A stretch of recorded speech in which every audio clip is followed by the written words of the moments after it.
हाँ, दिनेश जी।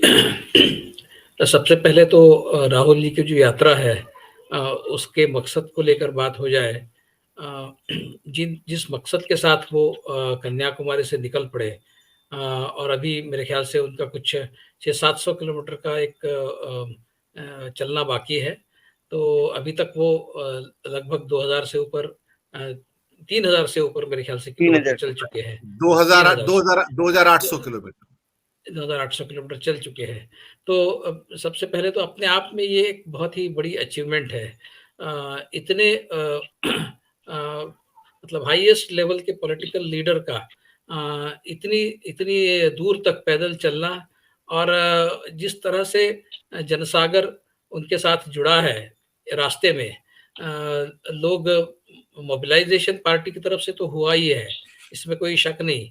लेकिन मैं खुद इस यात्रा में जब वो महाराष्ट्र से गुजरी, तो मैंने इस यात्रा को देखा है बहुत नज़दीक से, और मेरा अनुभव ये है कि सामान्य नागरिक भी इसमें जुड़ा है। मतलब जो कहीं से भी बुलाया नहीं गया था, पार्टी की तरफ से मोबिलाइज नहीं किया गया था, इतनी बड़ी तादाद में लोग इस यात्रा में आए हैं।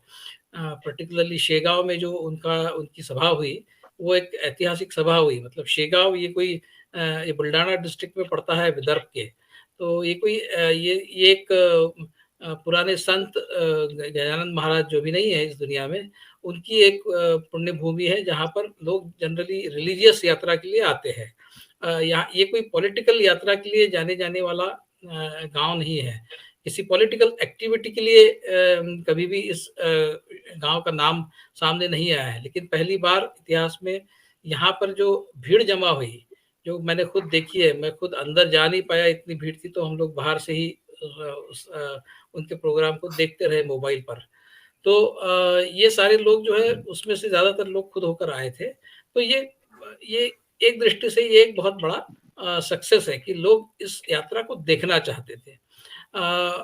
और जिस जो जो मकसद है इस यात्रा का, कि भारत में जो भी बढ़ती हुई नफ़रत की घटनाएँ हम देखते हैं, और जिसके पीछे एक विचारधारा है।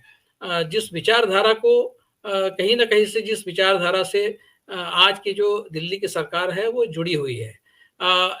तो वो उस नफ़रत को ख़त्म करना है, और जो कम्युनिटीज़ के बीच में एक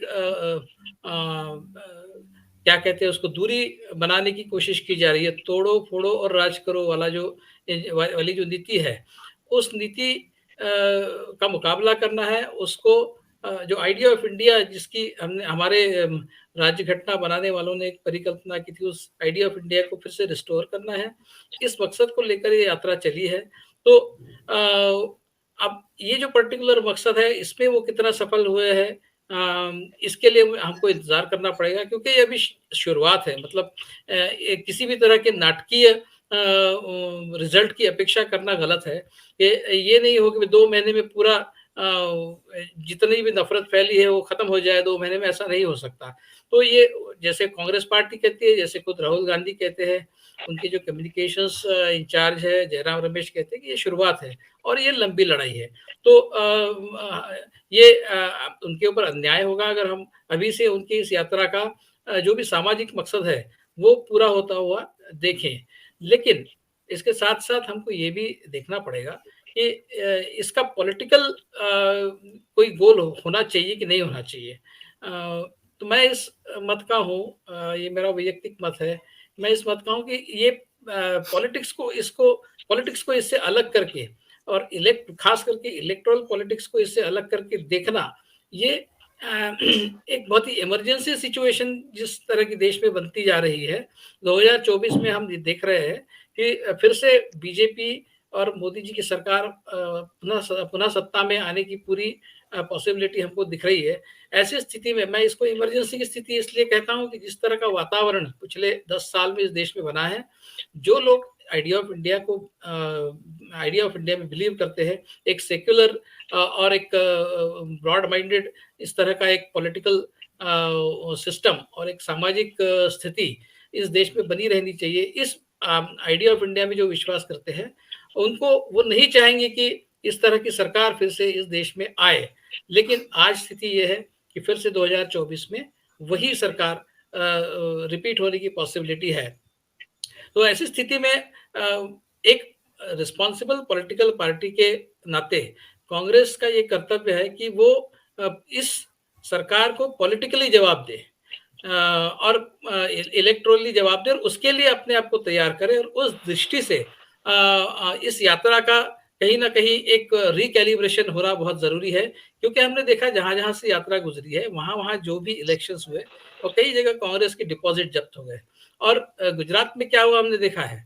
आपने इतनी बड़ी यात्रा निकाली और गुजरात में आपने पूरी तरह से निग्लेक्ट कर दिया गुजरात को। और जिस गुजरात की 40% लगभग 40% जनता ने आपको पिछले 27 सालों में जो आपसे जुड़े रहे, जो आपसे लॉयल रहे, उनके लिए आपने कोई भी रीएश्योरिंग एक भी काम गुजरात में पिछले 1 साल में नहीं किया, ये दिखाने के लिए उनको कि भई हम आपके साथ हैं और आप कांग्रेस के साथ रहिए।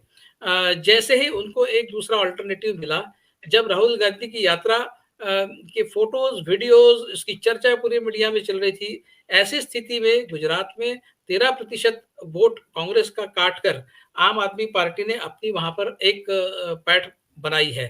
तो अ, ये एक तरह से एब्डिकेशन ऑफ रिस्पॉन्सिबिलिटी जिसको कहते हैं, वो है। आपने यात्रा निकाली, अच्छा है, मैं इस यात्रा का सपोर्टर हूँ, समर्थक हूँ। लेकिन आपकी मेन जो रिस्पॉन्सिबिलिटी है, मुख्य ज़िम्मेदारी जो है, वो पॉलिटिकल एक्टिविटी की है, पॉलिटिकल एक्शन की है। और इस पॉलिटिकल एक्शन का एक महत्वपूर्ण अंग इलेक्टोरल पॉलिटिक्स है, जिसमें आप कह सकते हैं हिमाचल प्रदेश में जीत हासिल हुई, लेकिन हिमाचल प्रदेश में जो जीत हासिल हुई, मैं उसको कांग्रेस पार्टी का बहुत बड़ा सक्सेस इसलिए नहीं मानता कि वहाँ पर एक रवायत है, वो हर 5 साल में सरकार बदलती है और वहाँ पर लोकल इश्यूज़ और वहाँ के लोकल लीडर्स की वजह से कांग्रेस के वो इलेक्शन जीते हैं। तो कहने का मतलब है राहुल गांधी की इस यात्रा का इंडक्शन इफेक्ट थोड़ा-सा भी हमको कहीं न कहीं दिखना ज़रूरी था। मतलब ये जी, नहीं हम सोच रहे कि पूरा का पूरा इलेक्शन गुजरात का वो जीत ले या फिर हिमाचल का जीत ले, एमसीडी जीत ले, ऐसा नहीं है। लेकिन थोड़ा बहुत तो इंडक्शन इफेक्ट हमको गुजरात में भी देखने को मिलना चाहिए था और दिल्ली में भी देखने को मिलना चाहिए था, लेकिन हमको कहीं भी दिखा नहीं। तो इसका एक रीअसेसमेंट होना ज़रूरी है कि क्या इस तरह से 5 महीने आप इस यात्रा में गुज़ार रहे हैं। इस 5 महीने का समय 2024 के इलेक्शन से पहले एक बहुत बड़ा अंतराल है, जिसमें आप बहुत कुछ कर सकते हैं। मतलब आप पार्टी का रीऑर्गनाइज़ेशन कर सकते हैं, पार्टी को स्ट्रेंथन कर सकते हैं, पार्टी की इलेक्शन मशीनरी को स्ट्रेंथन कर सकते हैं। और ये 5 महीने आपने सिर्फ यात्रा में अगर गुज़ार दिए और उसके साथ-साथ साइड बाय साइड आपने बाकी कुछ पॉलिटिकल एक्टिविटी नहीं की, ये मेरे ख्याल से कांग्रेस पार्टी की यहाँ पर गलती मैं मानता हूँ। और जहाँ तक बीजेपी का सवाल है, उन्होंने शुरू-शुरू में इस यात्रा को डिस्क्रेडिट करने की कोशिश की और बाद में काफ़ी लंबे अंतराल तक वो इस यात्रा पर टीका-टिप्पणी करने से बचते रहे। वो इसलिए नहीं कि उनको ये लगता है कि इस यात्रा को बहुत समर्थन मिल रहा है तो उनके लिए धोखा है। मैं नहीं समझता कि बीजेपी अपने आप को थ्रेटन्ड महसूस कर रही है। बीजेपी डरने वाली पार्टी नहीं है, बीजेपी डराने वाली पार्टी है, वो डराने में विश्वास करती है। तो मुझे लगता है सिर्फ़ एक प्रिवेंटिव एक रिस्पॉन्स के तहत उन्होंने इस यात्रा को क्रिटिसाइज़ करने से वो बचते रहे पिछले कुछ समय से, इसलिए कि वो नहीं चाहते थे कि इसका कहीं भी नेगेटिव इम्पैक्ट वो गुजरात के इलेक्शन में देखें। जी, गुजरात जी, उनके लिए सबसे महत्वपूर्ण एक इलेक्शन था, जिसमें वो चाहते थे कि उनको बहुत बड़ा सक्सेस मिले। हमने गुजरात में भी बहुत लोग ये समझते थे, मैं भी उसमें था, कि गुजरात में बीजेपी का पैनिक दिख रहा है। लेकिन आज हमको जाकर ये दिख रहा है कि वो पैनिक नहीं था, वो एक इसलिए वो पुरज़ोर कोशिश उनकी वहाँ पर चल रही थी कि उनको एक रिकॉर्ड बनाना था, उनको एक उदाहरण प्रस्तुत करना था कि वो किस हद तक सक्सेस अचीव कर सकते। तो वो एक्स्ट्रा सक्सेस के लिए एफर्ट कर रहे थे, जी, कहीं भी जी, पैनिक नहीं था। जी, मतलब म उसमें एक आखिरी मुद्दा मैं कहूँगा कि जी, अभी जाकर जब वो दिल्ली पहुँचे हैं, अब जाकर बीजेपी ने उनको फिर से टारगेट करना शुरू किया है। वो इसीलिए कि एक बार गुजरात का रिज़ल्ट आ जाए फिर देखा जाएगा। ये गुजरात की ये बीजेपी का शायद ये इस सोच के साथ वो अभी उनको फिर से टारगेट करने की उनकी कोशिश चल रही है। सिर्फ़ वो इसलिए है कि वो भारत जोड़ो यात्रा का सक्सेस की वजह से नहीं है। भारत जोड़ो यात्रा का एक जो महत्वपूर्ण अचीवमेंट मैं मानता हूँ वो ये है कि राहुल गांधी का रिब्रांडिंग हुआ है और 2024 में जो टीना फैक्टर आज तक नरेंद्र मोदी जी के लिए बहुत फेवरेबल साबित हुआ कि देयर इज़ नो अल्टरनेटिव। आज जाकर आने वाले 1 डेढ़ साल में राहुल गांधी जी की इमेज जो है वो उसमें और इज़ाफ़ा होगा, वो और सुधरेगी। इस तरह का कुछ डर बीजेपी को शायद पहली बार जी, महसूस हो रहा है जी, कि वो जी। जो अल्टरनेटिव है वो खड़ा हो जाएगा, और वो खड़ा हो जाएगा तो मोदी जी को एक चैलेंज खड़ा होगा। इस इस वजह से अभी मुझे लगता है कि उन्होंने फिर से राहुल गांधी को टारगेट करने की शुरुआत की है। जी, अब आगे-आगे देखते हैं आने वाले समय में यात्रा किस तरह से करवट लेती है, क्या ये अलाउ होता है?